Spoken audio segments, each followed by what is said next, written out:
നമുക്ക് പാലട എങ്ങനെ ഉണ്ടാക്കാൻ നോക്കാം. അതിനടുത്താണ് നമ്മൾ സൂരജിൻ്റെ മട്ടപ്പാലടയുടെ അടയാണ് എടുത്തത്.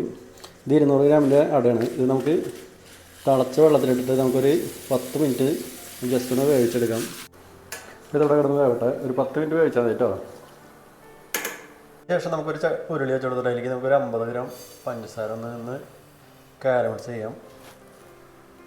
ഒരു തുള്ളി വെള്ളം കൂടെ ഒഴിച്ചെടുത്തിട്ട് നമുക്കിത് കാരമൽ ചെയ്തെടുക്കാം. നമ്മുടെ പഞ്ചസാരയൊക്കെ ഉരുകി വന്നിട്ടുണ്ട്. ഉരുകി നല്ല ബ്രൗൺ കളറായിട്ട് വന്നിട്ടുണ്ട്. അപ്പോൾ നമുക്ക് അതിലേക്ക് കുറച്ച് വെള്ളം ഒഴിച്ചു കൊടുക്കാം. ഈ വെള്ളത്തേക്ക് കിടന്നിട്ട് ഒന്ന് നന്നായി ഒന്ന് മിക്സായിട്ട് വരണം. അതിന് ശേഷം നമുക്ക് പാല് ചേർക്കാം. അല്ലെങ്കിൽ ചിലപ്പോൾ പാല് ചിലപ്പോൾ പിരിഞ്ഞു പെട്ടെന്ന് നമ്മൾ ചൂടുള്ള ഈ പഞ്ചസാര ഇതിലേക്ക് പാല് നേരിട്ട് ഒഴിച്ച് കഴിഞ്ഞാൽ ചിലപ്പോൾ അത് പാല് പിരിയും. അതിനാണ് നമുക്ക് ആദ്യം നല്ല വെള്ളം ഒഴിച്ചിട്ട് ഒന്ന് ലെവലാക്കി എടുക്കുന്നത്.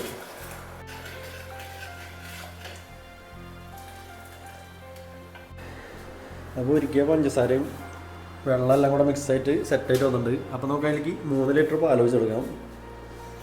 ഇപ്പോൾ നമ്മൾ വെച്ച പാല് ഇവിടെ തിളച്ച് റെഡി ആയിട്ടുണ്ട്.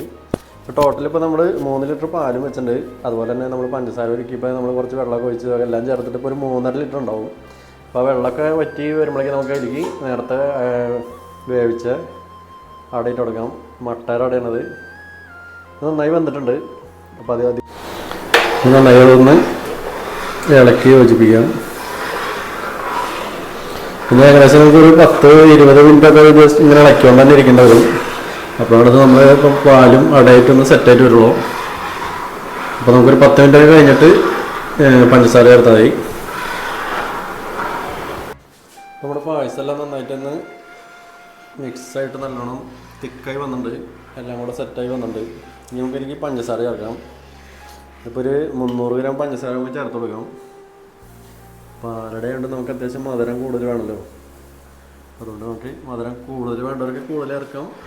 കുറവാണെങ്കിൽ ഇത്തിരി കുറച്ചൊക്കെ ഇടണമെങ്കിൽ അങ്ങനെ ചെയ്യാം. അപ്പോൾ നമ്മൾ സെറ്റായി വരുന്നുണ്ട്. ഇപ്പോൾ ഒരു ഏകദേശം ഇപ്പോൾ ഒരു 10-15 മിനിറ്റൊക്കെ ആയിട്ടുണ്ട്. ചിലപ്പോൾ ഒരു 5 മിനിറ്റ് കൂടെ ഒന്ന് ഇളക്കി കൊടുക്കാം. പിന്നെ അവസാനമായിട്ട് നമുക്ക് കുറച്ച് മിൽക്ക് മെയ്ഡ് വെച്ച് കൊടുക്കാം.